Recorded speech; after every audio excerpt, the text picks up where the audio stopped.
ఇవాళ అహ్మదాబాద్ కు భారత్ ప్రధాని నరేంద్ర మోదీ వెళ్లబోతున్నారు. అహ్మదాబాద్ విమాన ప్రమాద స్థలాన్ని ఆయన పరిశీలించబోతున్నారు.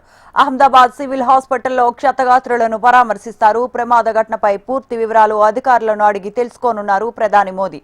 ఇప్పటికే ప్రమాద స్థలాన్ని విమానయాన మంత్రి రామ్మోహన్ నాయుడు, హోంమంత్రి అమిత్ షా పరిశీలించారు.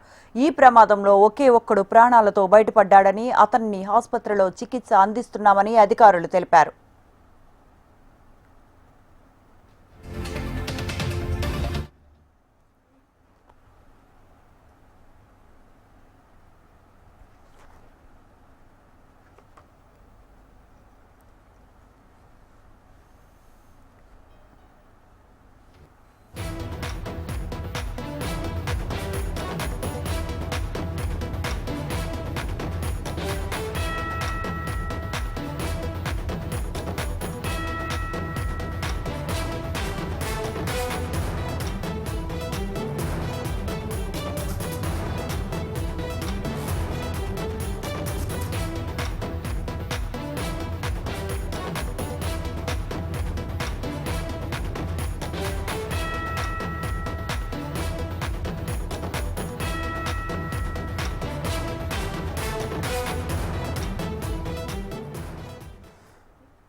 భారత విమానయాన